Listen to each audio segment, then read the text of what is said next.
everyone. My name is Danielle Orgad, and I'm going to talk a little bit about the romance of Tristan and Isolde. So, to start off, the question of whether the love is true or fake really is essential in this situation. So, to lay the groundwork of this discussion, we need to define love. Love is that feeling, for me personally, of complete happiness when you're with someone else. So, the question of whether the love between Tristan and Isolde, if it's true or if it's fake, is important. Personally, I do not believe that the love between Tristan and Isolde is true. I think that there's a difference between desire and true love, and that Tristan desires Isolde, but is not necessarily in love with Isolde. According to Denis de Rougemont, I'm quoting, Tristan and Isolde do not love one another. They say they don't, everything goes to prove it. What they love is love and being in love. I completely agree with this quote. I believe that they enjoy the thought of them being in love with one another, but they are not in love with one another. They both endure suffering and hardships that kind of just affirms their dedication to one another. But I look at it as more of a lust, not a true love. When you're truly in love, you really want the best for the other person, and you'll do absolutely anything to make sure that they're happy. And you'll sacrifice and you'll put yourself behind the other person and do everything that you can to ensure that they're at their maximum potential. But that really isn't the case. The nature of their relationship is controversial because of the way that they fell in love with the potion. That's another reason why I believe that the love between Tristan and Isolde is fake. Their lust for one another defies both reason and order. We see a lot of desire for Isolde throughout the text. Um, I believe that the satisfaction of knowing that someone is there for you really is pleasing, knowing that you have somebody to talk to, knowing that someone is there for you both mentally and physically is important. And Tristan was that person for Isolde, but they were not truly in love. If Tristan really wanted to be with her, then nothing would get in the way of ultimately being with her. Nothing would have gotten in the way of him going to Cornwall. But that wasn't the case in this situation. And this has absolutely nothing to do with the respect that he has for his uncle, because he's been disrespecting him for years beforehand. Because of the nature of their love, also, there was a lot of attacks and just criticism, and people looked down upon it, which I also think plays a hand in why it really wasn't able to truly prosper the way that its true love is supposed to.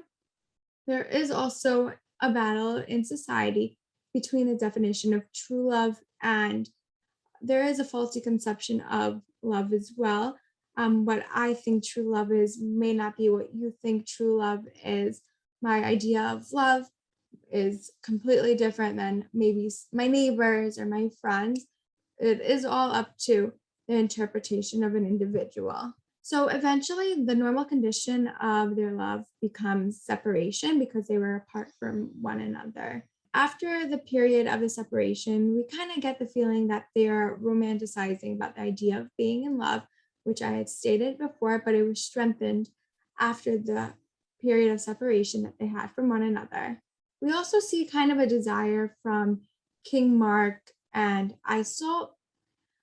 King Mark kind of has some sort of infatuation with her, but it is only one sided.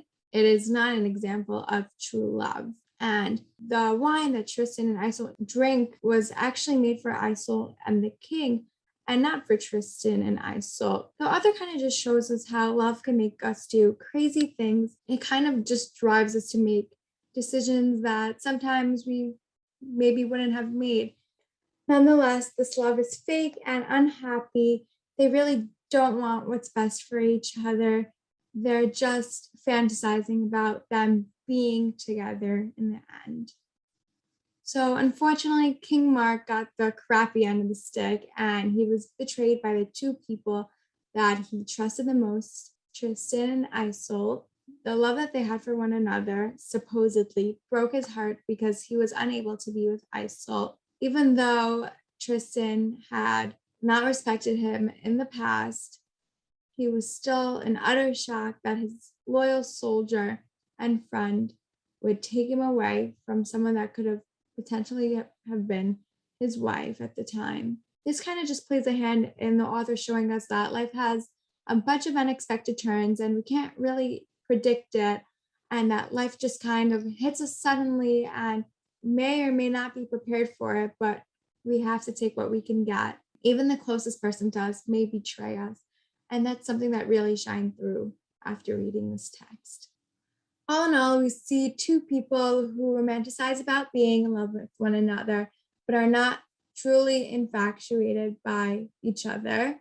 Society today is dealt with faulty expectations of what love really truly means because of the addition of social media and all of the television series and all of the things that we see in magazines. The concept of beautiful is no longer the concept of what beautiful was in the years past. Being beautiful today means that you are physically beautiful, but in the years before, it's about your outside and your inside, and everything is taken into consideration when being a good wife, being a good life partner. But now, even at the first sign of trouble, someone is so quick to jump into divorce because they know that they can go and find somebody else. True love has absolutely no boundaries at all. But in this situation, we didn't really see that with Tristan and Isolde because they had lust and desire for one another, but they were not truly in love and they were not meant to be together because Tristan was unable to make the sacrifices that someone that was truly in love could have made. Thank you guys so much for watching. Bye.